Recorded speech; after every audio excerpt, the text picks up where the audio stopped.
Hello Yoshi, you're rushing to the office. Yes, ready. To help me with a few questions. Go for it. What's your question? Number one is, how successful are immigration appeals?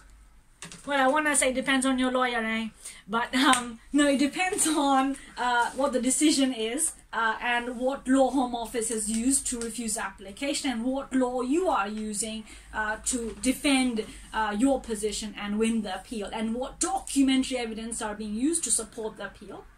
That's one. Two, also depends, depending on the decision, how the evidence is given in court. If Home Office is saying we don't believe you based on ABCD, your marriage is not genuine, for example, then in court, what you say to the judge about your marriage is going to be very important. Back again at Yoshi Advocates. Yes, how are you? Very good. What's your question of the day? Can Home Office actually change their decision? Of course they can, but why would they? So it's called a judicial redress. Where the Home Office makes a decision, there would be something like an appeal or admin review or potentially a judicial review where another body would have a power over that decision, or within the Home Office is an infrastructure in place that would supersede the initial decision. But you would have to then follow the procedure in order to obtain a decision that's in your favor against the initial Home Office refusal decision. I see you're not getting tired. No, we're ready. I have another question. Yes. Can I bring my sister to the UK permanently? Interesting. Now, when you say sister, it's very good. You've established a relationship with the applicant.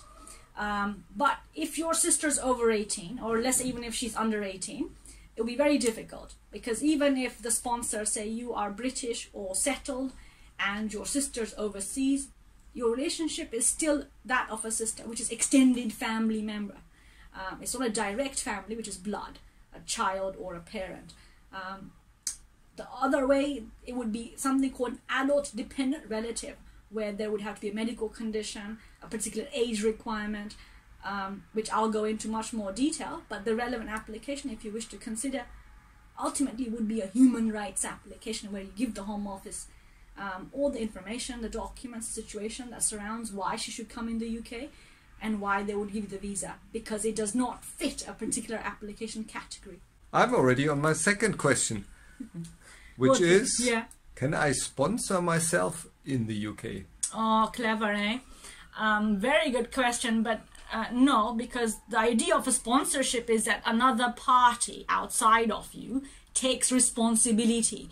For instance, an employer or a student, university or college sponsor, or your partner takes responsibility that the UK requirements, laws are met, and that you will be in compliance of UK laws.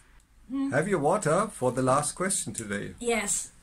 Is biometric residence permit indefinite leave to remain? Now, a biometric residence permit is a card which is used to endorse permission stay in the UK.